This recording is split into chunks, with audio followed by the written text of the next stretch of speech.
এইটা আবার কোনো মানুষের মূর্তি হলো নাকি? কতকটা ওই হাত পা জড়ানো সদ্য জল থেকে তোরা কাঁকড়ার মতন দেখতে লাগছে গো। আমার শিল্পের নমুনা দেখে আমার হাসি পাচ্ছে ভাইয়া রামপ্রসাদ, হাসি পাচ্ছে। তাও তো ভালো, মানুষ বানাতে গিয়ে কাঁকড়া বানিয়ে ফেলেছি। এদিকে তোমার শিল্পের বহর দেখে তো আমার ভেমড়ি খাওয়ার জোগাড় হয়েছে। সুখদেব, বলি ওটা কি এঁকেছো শুনি? এটা হলো গাছ থেকে ঝরে পড়া পাতা, বসন্তের প্রতীক। পাতা না তোমার মাথা? ভাগ্যিস বসন্তের চোখ নেই, না হলে বসন্ত যদি একবার তোমার আঁকা ছবি দেখতো তাহলে শীতকে বলতো তুই আর কদিন থেকে যা, আমি আর যাচ্ছি না। চিত্রশিল্পের তুমি কি বোঝো ভাইয়া? হ্যাঁ, তুমি যেন ভাস্কর্যে সব বুঝে উল্টে গেছো। দেখো, সাত সকালে পায়ে পা দিয়ে ঝগড়া করতে এসো না, এই বলে দিলাম। হ্যাঁ, শুরুটা কে করেছিল শুনি? হ্যাঁ, বলে কিনা আমার বানানো মূর্তি কাঁকড়ার মতো দেখতে। কত বড় সাহস! শোনো শোনো শোনো, মদ্রদেশের সর্বেশ্বর মহারাজ সঞ্জয় শিল্প প্রদর্শনীর শুভ উদ্বোধন করতে আমাদের মধ্যে উপস্থিত হচ্ছেন।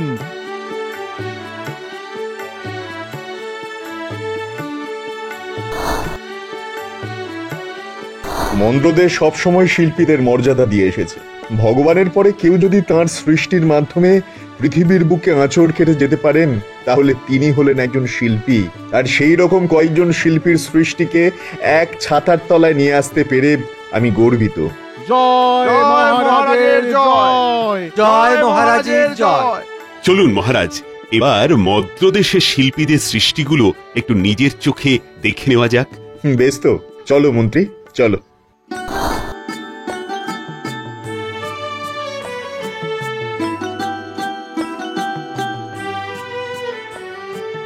বাহ, অসাধারণ! এই প্রথম আমি কোন শিল্পীর শিল্প দেখে প্রশংসা করার শব্দের অভাব বোধ করছি মন্ত্রী। হবেই তো মহারাজ, এরা হলেন মদ্রদেশের দুই গুণী শিল্পী, সুখদেব এবং রামপ্রসাদ। একজন তার চিত্রশিল্পের সাহায্যে এবং অপরজন ভাস্কর্যের গুণে গোটা দেশের মানুষের মন জয় করেছেন। এমন দুজন শিল্পীর সৃষ্টি আমি আমার রাজবাড়িতে সযত্নে সাজিয়ে রাখতে চাই মন্ত্রী। বেশ তো মহারাজ, আপনি এই প্রস্তাব নিজ মুখেই ওদের বলুন না। মহারাজের এমন আবদার ওদের শিল্পী সত্তাকে আরো অনুপ্রাণিত করবে। হে মহান চিত্রশিল্পী সুখদেব, আমি চাই তোমার তৈরি চিত্র আমার রাজভজনালয়ের সৌন্দর্য বৃদ্ধি করুক। আশা করি তুমি আমাকে হতাশ করবে না। ছি ছি ছি ছি ছি ছি ছি। আপনি কি বলছেন মহারাজ? আমার সৃষ্টি আপনার রাজ ভজনালয়ে স্থান পাবে, এ যে আমার পরম সৌভাগ্য মহারাজ। বেশ বেশ, শোনো হে মন্দ্রদেশের শ্রেষ্ঠ ভাস্কর রামপ্রসাদ, তোমার শিল্পের জাদু আমাকে মুগ্ধ করেছে। আমি তোমার শিল্পকলার একটি অংশ রাজ গ্রন্থাগারে সযত্নে রাখতে চাই। আগে আমার শিল্প আজ ধন্য হলো মহারাজ। মন্ত্রী, একদম দেরি করলে চলবে না। তুমি আগামীকালই এনাদের কাছ থেকে এনাদের শিল্প সংগ্রহ করে রাজবাড়িতে নিয়ে আসবে, কেমন? যথা আজ্ঞা মহারাজ। শুনলে বাছা সুখদেব, আমার তৈরি মূর্তি মহারাজ রাজ গ্রন্থাগারে সাজিয়ে রাখবেন বললেন। শুনেছি শুনেছি শুনেছি। ধান খেতে যেমন কাকের উপদ্রব আটকানোর জন্য কাকতাড়ুয়া রাখা হয়, তেমনই রাজ গ্রন্থাগারে বই পোকার উপদ্রব আটকানোর জন্য তোমার বানানো মূর্তি রাখবেন মহারাজ।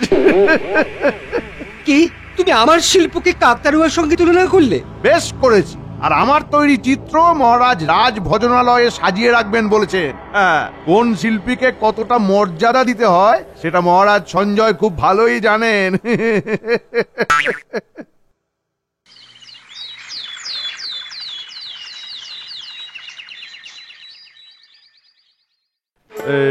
দেখ তো ভোলা, মহারাজের জন্য আঁকা আমার ছবিটা ঠিক কেমন হয়েছে? খুব ভালো হয়েছে গুরুদেব। রামপ্রসাদ এই ছবিটা দেখবে, জ্বলবে আর লুচির মতো ফুলবে। সকাল সকাল রামপ্রসাদের নামটা নিলি তো? দেখবি দেখবি দিনটা কেমন খারাপ যায়। মাঝে মাঝে মনে হয় রামপ্রসাদের মতন শিল্পীকে ওই কি যেন লুচির মতন চিবিয়ে খাই। একই মদ্রদেশের এক গুণী শিল্পী আর এক গুণী শিল্পী সম্বন্ধে মনে মনে এইভাবে ছি ছি ছি ছি ছি।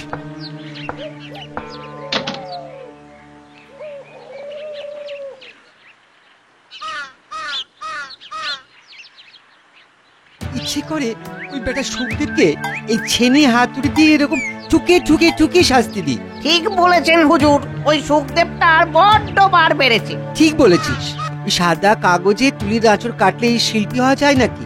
মন্দ্র দেশের সব থেকে গুণী শিল্পী হলো এই রামপ্রসাদ। সুখদেবকে শিল্পী হতে গেলে রোজ সকালে উঠে আমার পা ধোয়া জলে স্নান করতে হবে, এই বলে দিলাম। হ্যাঁ, আগে ঠিক বলেছেন হুজুর। এ কি, রামপ্রসাদও তো কিছু কম যায় না দেখছি। মদ্র দেশের দুই গুণী শিল্পী একে অপরের নামে এমন গালমন্দ করলে তো মদ্র দেশের শিল্পের অবনতি কেউ আটকাতে পারবে না। না না না, ফিরে গিয়ে মহারাজকে এই ব্যাপারটা জানাতেই হচ্ছে। না,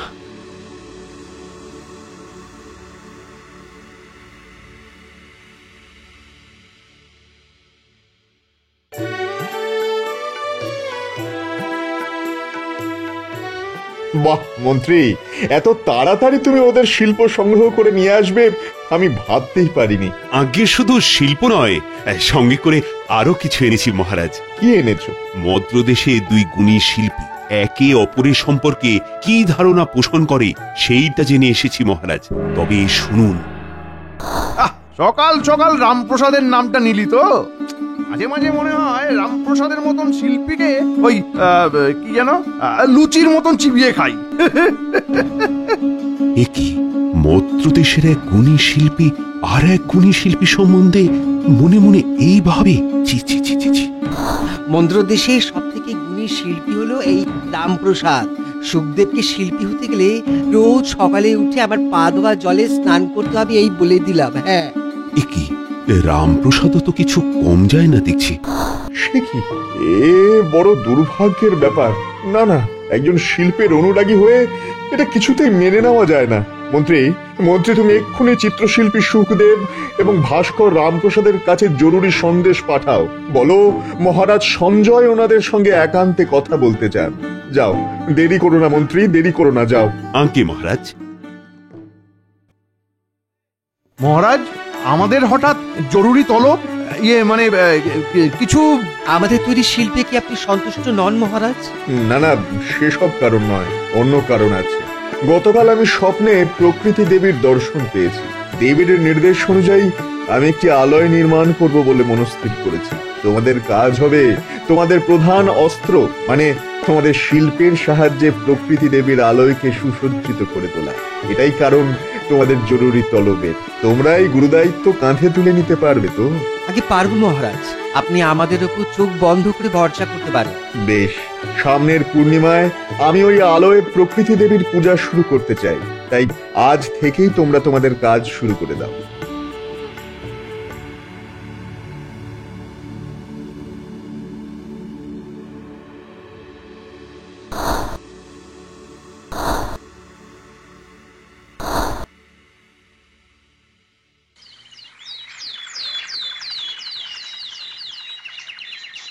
মহারাজ মহারাজ, মদ্রদেশের দুই গুণী শিল্পী নিজেদের কথা রেখেছেন। পূর্ণিমার মধ্যে তারা তাদের কাজ শেষও করে ফেলেছেন। বাহ বাহ, এবার তাহলে আলোয়ের ভিতরে গিয়ে নিজের চোখে একবার তাঁদের শিল্পকর্ম চাক্ষুষ করে আসি।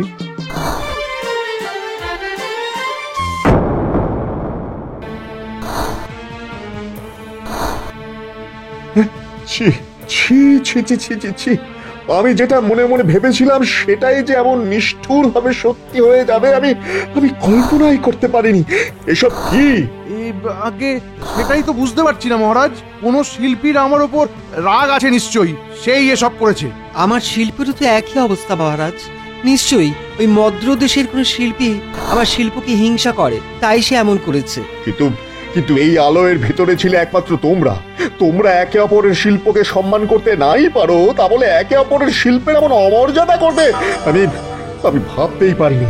মন্দ্রদেশ শিল্পীদের সম্মান করে এসেছে এতদিন, কিন্তু আজ শিল্পের অমর্যাদা করার কারণে মন্দ্রদেশ এই দুই শিল্পীকে শাস্তি দেবে। হ্যাঁ, এমন করবেন না মহারাজ। আমাদের ক্ষমা করে দিন মহারাজ, এমন ভুল আর কোনোদিন হবে না। না না না, দোষ যখন করেছো তখন শাস্তি তোমাদের পেতেই হবে। আমি মন্দ্রদেশের এই দুই শিল্পীকে 15 বছরের জন্য একটি নির্জন দ্বীপে দ্বীপান্তরের শাস্তি দিলাম। আশা করি 15 বছর নির্জন দ্বীপে একসঙ্গে থেকে তোমরা একদিন ঠিক বুঝতে পারবে কতটা ভুল তোমরা করেছো। চাইলে ভালো শিল্পী হওয়া যায়, কিন্তু কিন্তু চাইলেই ভালো মানুষ হওয়া যায় না। তাই তাই আগে তোমরা ভালো মানুষ হওয়ার চেষ্টা করো। শিল্পের থেকে মনুষ্যত্বের দাম ঢের বেশি। আমরা আমরা বুঝতে পেরেছি মহারাজ, আমরা সব সময় একে অপরের শিল্পকে ছোট করেই এসেছি। এটা এটা আমি বুঝিনি মহারাজ। একে অপরের শিল্পকে ছোট করতে গিয়ে আমরা মানুষ হিসেবে কতটা ছোট হয়ে গেছি। আপনাকে অশেষ ধন্যবাদ মহারাজ, আমাদের চোখ খুলে দেওয়ার জন্য। কথা দিলাম মহারাজ, কথা দিলাম, এবার থেকে আমরা একে অপরের শিল্পকে সম্মান জানাবো। এইভাবে মদ্র দেশের দ্বিগুণী শিল্পী সুখদেব এবং রামপ্রসাদ তাদের আগামী জীবন একসঙ্গে একে অপরের শিল্পকে সম্মান করে কাটান এবং 15 বছর পর আবার মদ্রদেশে ফিরে গিয়ে সুস্থ স্বাভাবিক জীবনযাপন শুরু করল।